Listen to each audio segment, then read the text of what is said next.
21세기 사도행전을 쓰며 사는 사람들 진행의 이상진 장로입니다.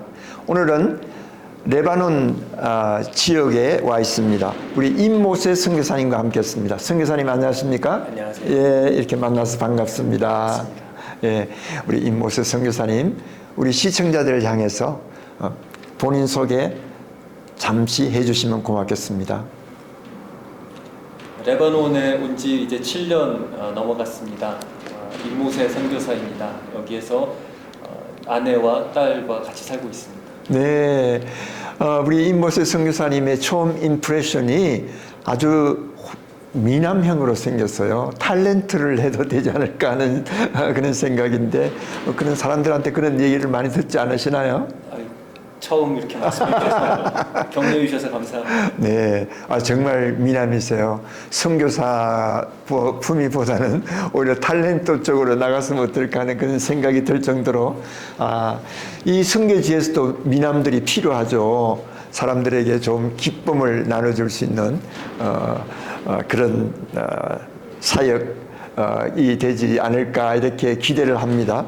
선교사님 이곳에 오셔가지고 하신 여러 가지 일들 가운데서 제가 얘기 듣기로는 시리아에서 오신 그 난민들을 위해서 수고를 많이 하신다고 그렇게 얘기를 들었습니다. 네, 네, 맞습니다. 난민들 사역 힘든 사역인데 어떻게 하고 계시는지 궁금합니다. 네, 지금 이곳에서 교육 사역을 베이스로 해서 네. 교회 사역과 그리고 이따금씩 의료 사역 같이 하고 있습니다. 네. 난민들에게 필요한 것은 모든 것이 다 필요하잖아요. 음식도 필요하고 또 자녀들을 위해서 교육도 필요하고 다 고향을 등지고 오신 분들에게 모든 것이 필요한 사람들에게 정말 그러한 것을 공급해 주겠다고 생각하시고 또 그들을 위해서 또 보다 나은 삶을 향상시키기 위해서 오신 우리 선교사님의 마음을 하나님께서 다 받아주시고 이렇게 억셉트 하시고 축복하시지 않을까 이렇게 생각을 합니다. 우리 선교사님 이 시간에는 먼저 우리 사역하고 계시는 난민들의 사역을 얘기하기 전에 한국에 계셨을 때 어떤 사람이었는가, 내가 어떻게 해서 예수를 믿게 되었는가 한번 좀 얘기를 좀 듣고 싶습니다. 언제부터 예수를 믿게 됐습니까? 네, 대학교 때 네. 모교회에서 예배드리고 또 성경 공부하는 가운데 예수님을 만나게 되었습니다. 네. 그리고 기회가 되어서 저에게 첫 아울리치가 1999년도에 네. 우간다 아울리치였는데 네. 그곳에서 선교지에서 일하시는 하나님을 생생하게 경험하고 네. 저의 인생을 바꿔야 되겠다라는 결심을 하고 네. 특별히 아프리카가 제 마음 가운데 깊이 새겨지게 됐습니다. 네. 그 이후로 아프리카를 갈 수 있는 기회가 있으면 어떻게든 가고자 노력했는데 그러다가 한 대형 교회에서 목회자로 섬기게 되었고 그러던 중에 이제는 과거에 결심했던 장기 선교사로서의 결심을 이제는 더 늦추지 말고 행해야 되겠다라는 생각이 들어서 아프리카 중에 북아프리카의 아랍이 강한 아랍 국가 중에 하나인 튀니지로 헌신하게 되었습니다. 네. 튀니지에 갔다가 다시 모종의 이유로 좀 사역을 잠깐 좀 중단하고 한국에 다시 돌아왔는데 네. 다시 튀니지로 가려다가 레바논 아울리치를 올 기회가 있었습니다. 네. 레바논 아울리치로 와 보니까 하나님께서 굉장히 열심히 적극적으로 땀 흘리면서 섬기신다는 느낌을 강하게 받았고 이것이 너무나 저에게 특별해서 다시금 저의 이 선교지를 위해서 기도하던 중에 하나님께서 레바논으로 부르신다라는 확신을 가지고 네. 레바논으로 오게 되었습니다. 네, 좀 말씀하실 때 튀니지에 처음에 갔었고, 그 다음에 한국에서 대형교회에서 섬길 수 있는 기회가 있었다 그러면 일반적으로 사람들이 좀 편하고 좀 쉬운 대형교회에서 사역을 계속할 수도 있었을 텐데, 또 다시 새로운 마음을 가지고 이 레바논으로 오셨다고 하는 것은 하나님께서 옛날부터 처음부터 우리 선교사님을 하나님의 사역자로 그리고 선교사로 부르심이 있었지 않은가 이렇게 생각이 되네요. 많은 사람들은 또 예수를 영접한 것을 아주 어렸을 때부터 혹은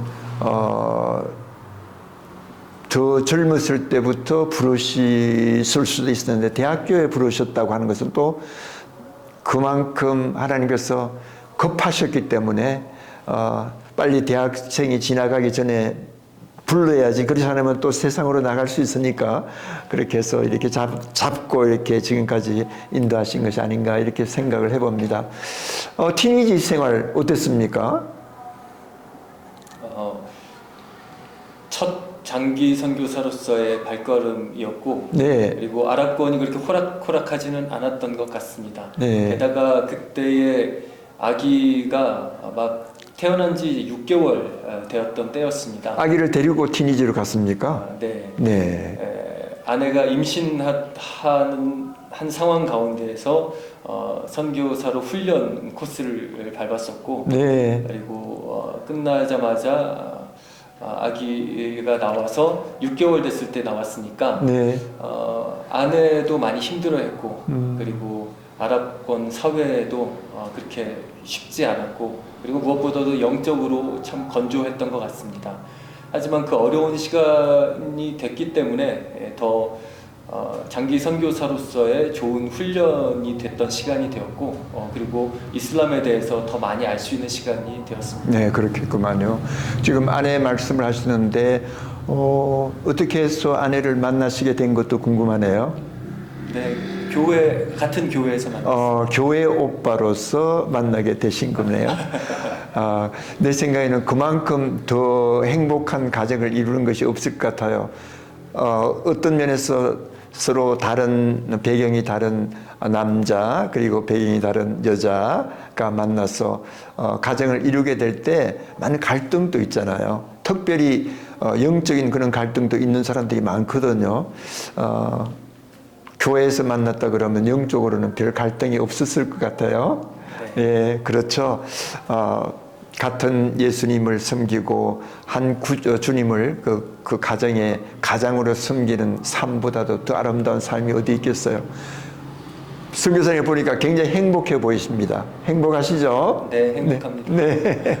여러분, 우리 이렇게 교회에서 만난 교회 오빠로서의 그 결혼이까지 이루어지고 또 자녀를 가지고 있으면서 행복하게 살아가는 이 모습이 여러분의 삶 속에서도 특별히 이 방송을 듣고 계시는 우리 젊은이들에게는 하나의 좋은 하나의 그 모델이 되지 않을까 이렇게 한번 생각을 해봅니다. 자, 그러면 한국에서의 그 사역들 다 이렇게 시작을 해서 이제 처음 티니지를 갈 때는 언제가 되시나요? 몇 년도 정도가 됩니까? 제가 숫자가 약한. 숫자가 약하세요?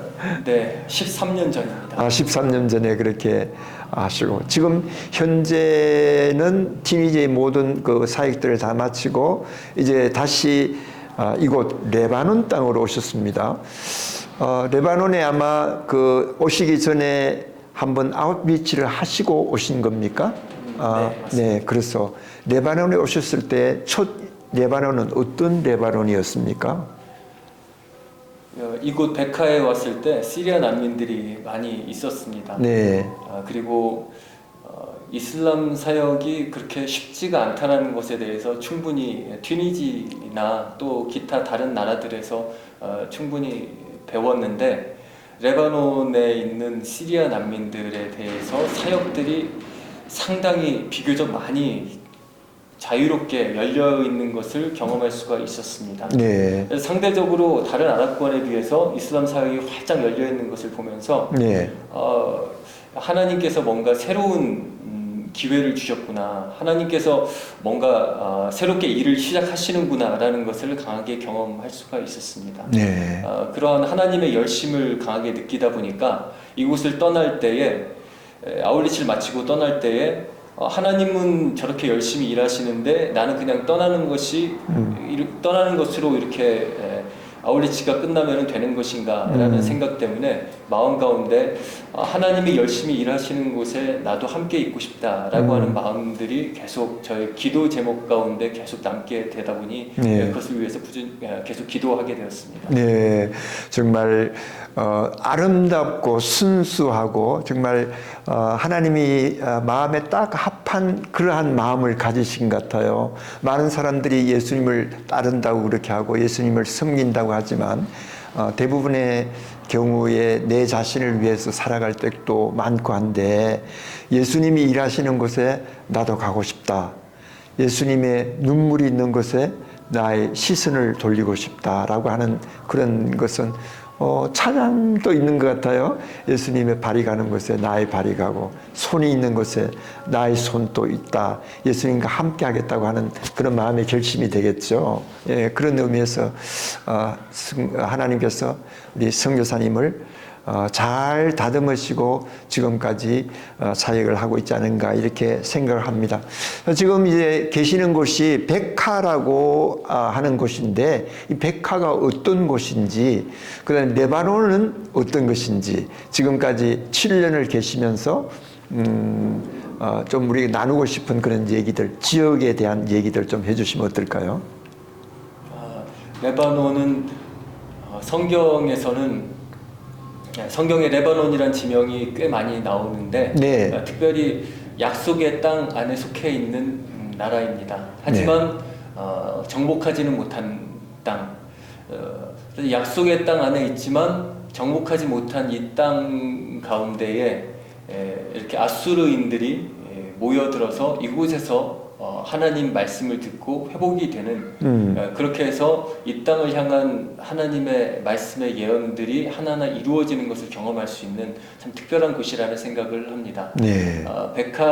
레바논은 크게 동과 서로 가운데 산맥을 중심으로 동과 서로 나뉘어져 있는데 서쪽은 해안에 있고 그리고 동쪽이 대체로 통칭해서 백화라고 합니다. 네. 이 산맥 이 동쪽이 평지입니다. 그래서 이쪽이 평야 지역으로 농사 일들이 많이 있습니다.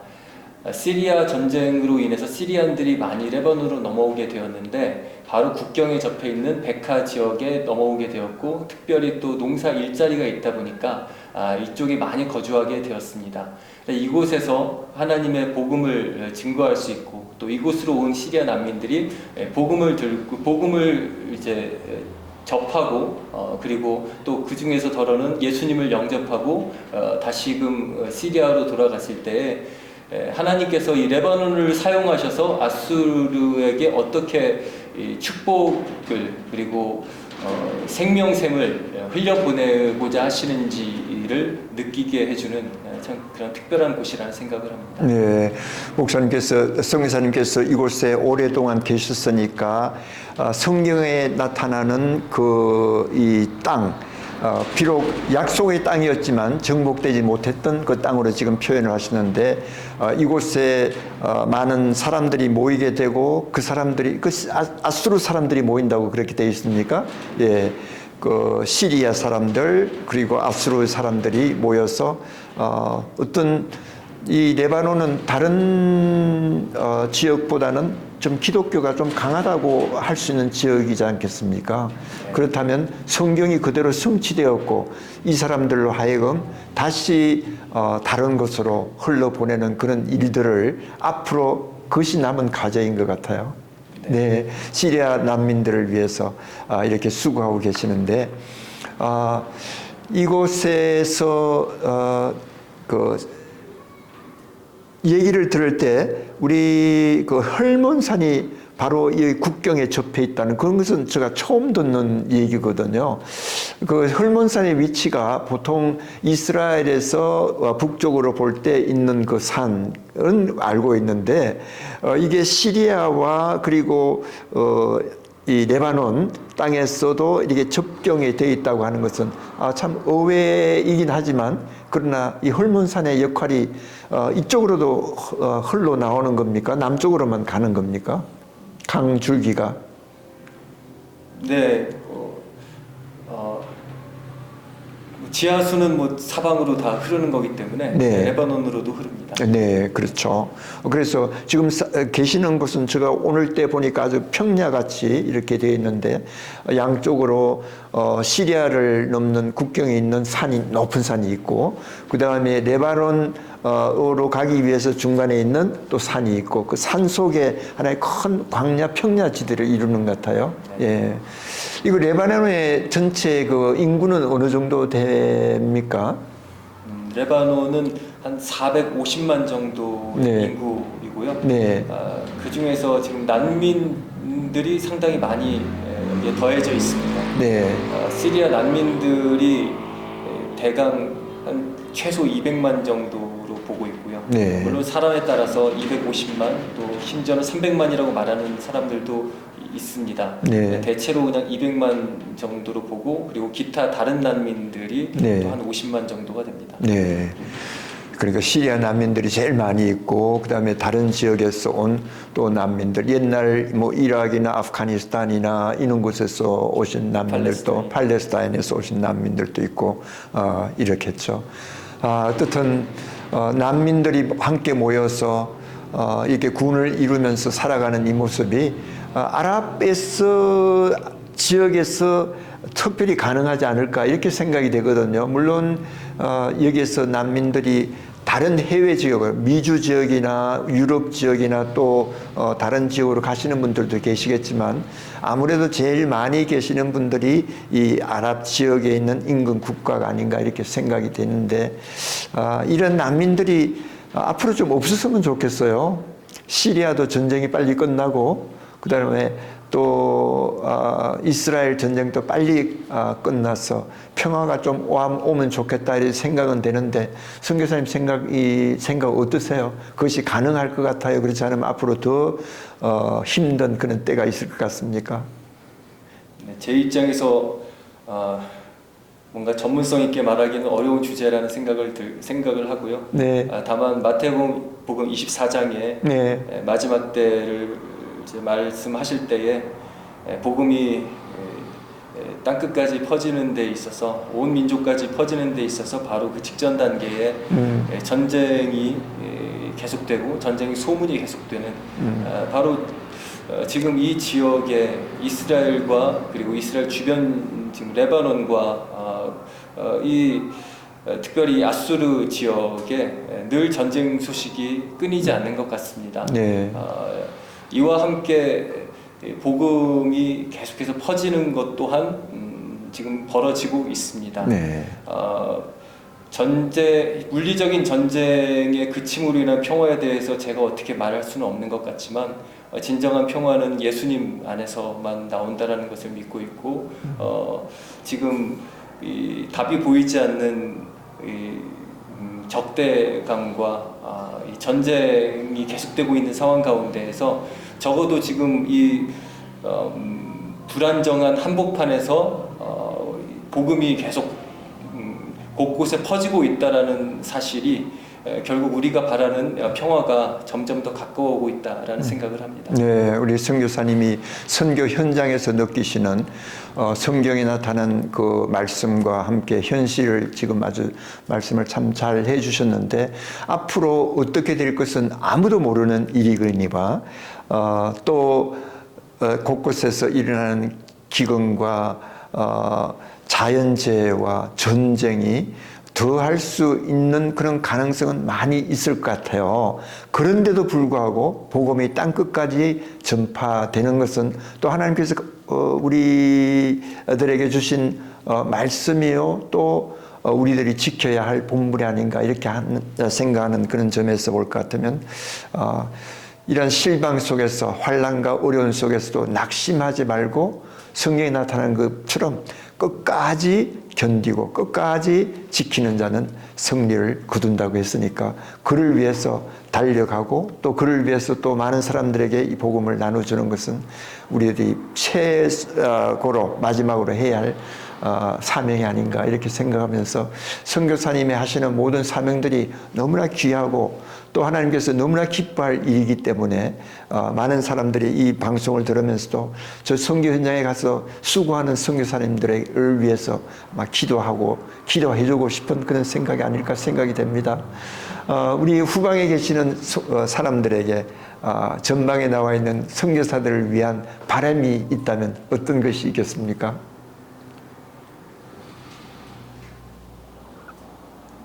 하나님께서 선교를 계속 이끌어가고 계시기 때문에 하나님께서 실질적으로 전략을 짜시고 또 이끌어가는 것을 많이 경험합니다.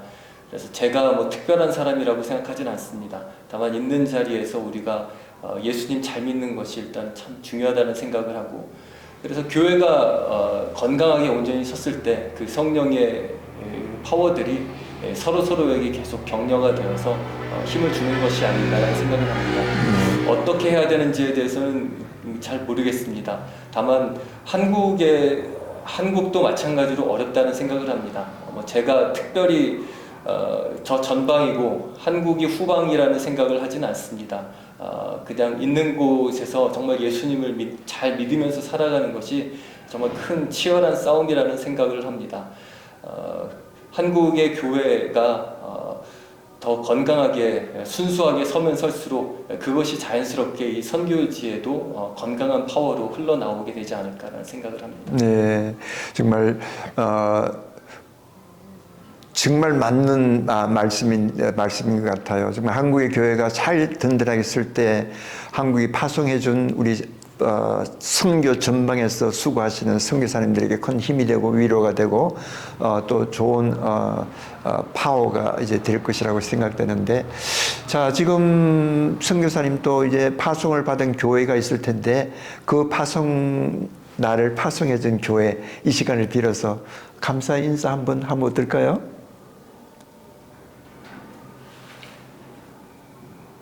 하고자 하는 것들은 계속 많이 있지만 여러 가지 방해와 막히는 것들이 많이 있습니다. 그 가운데에 기도가 정말 많이 필요하고 그리고 또 물질적인 서포트도 많이 필요하고 또 이렇게 이따금씩 이곳에 방문해 주시면서 동역해 주시는 그것도 참 많이 필요합니다. 이 모든 것들을 통해서 계속 여기까지 지금 이룰 수 있었던 것 같습니다. 이렇게 동역자가 없었다면 지금 제가 여기에까지 이르지 못했을 것은 너무나 분명하다는 생각을 합니다. 지금 이렇게 여기까지 이르도록 잘 세워주시고 힘을 주신 많은 동역자 여러분들께 감사의 말씀드립니다. 네, 이 방송을 들으시는 우리 파송한 임모세 선교사님 파송한 교회에서는 정말 흐뭇하게 생각하실 것 같아요. 우리가 교회에서 파송을 했는데 저렇게 씩씩하게 위험과 환난과 어려움을 다 물리치고 저렇게 하나님의 사역을 위해서 위해서 일하시는 그 늠름하고 용기 있는 그 모습을 보고 기뻐하실 것으로 생각이 됩니다. 그러면 우리 선교사님께서 또 선교사님 후배가 또 대를 이어서 계속해서 복음은 전파돼야 되잖아요. 선교사님 후배 선교사님들에 대한 한 조언의 말씀이 있다면 어떤 말씀을 해주실 수 있겠습니까? 예수님밖에 없습니다. 제가 어디에 이르렀다라고 생각하지 않습니다. 앞으로도 갈 길이 멉니다. 그 갈 길이 먼 것도 역시 여러 가지 선교적인 전략이라든지 또는 이 나라의 종교적인 상황 그리고 정치적인 상황 이런 것들에 대한 파악과 그 적절한 대처, 지식, 지혜들도 많이 필요합니다. 근데 늘 제게 부족하고 더 얻어야 된다라고 생각하는 것은 예수님의 능력이라는 생각을 합니다. 제가 후배님들에게 뭐를 어떻게 말할 자격이 있다라는 생각은 안 들고, 다만 제게 남겨진 시간들 가운데에서 제가 계속 추구하고자 하는 것은 그저 선교사가 예수님의 능력이 없으면은 정말 좀 되게 부끄러워지고 초라해진다라는 생각을 합니다. 함께 예수님 더 많이 알아가고 예수님의 능력으로 채워지는 인생으로 살아갈 수 있기를 바랍니다. 네, 우리 선교사님께서 선배 선교사님으로 후배들에게 말씀하신 것이나 나를 파송해 준 교회에 감사의 말씀, 이런 모든 것을 보면 선교사님이 굉장히 젠틀하시면서 핸섬하시고 그러므로 아마 이 지역에 있는 많은 사람들에게 좋은 큰 영향을, 아름다운 예수의 그 사랑을 전해주는 제뉴인한 그런 선교사가 아닌가 하는 이런 마음을 갖게 됩니다. 선교사님, 이제 그 얘기를 하다가 보니까 일정한 시간이 지난 것 같아요. 그래서 오늘은 여기에서 마치고 다음 시간에 다시 한번 만나서 실제적인 난민 선교의 그 상황들을 좀 설명해 주시면 고맙겠습니다. 그러면 다음 만나기를 하고 오늘은 이만 여기서 헤어지겠습니다. 인사드립니다. 예. 감사합니다. 네, 시청자 여러분, 여러분들께서 지금 레바논에서 백하 지역, 시리아 국경에서 시리아 난민들을 위해서 선교 현장에서 수고하시는 임모세 선교사님과 함께했습니다. 그럼 다음 시간에 다시 만나서 실제적인 난민 선교를 어떻게 하는가에 대해서 여러분들과 함께 동영상을 보면서 이렇게 계속해서 나눠 드리도록 하겠습니다. 다음 시간까지 안녕히 계십시오.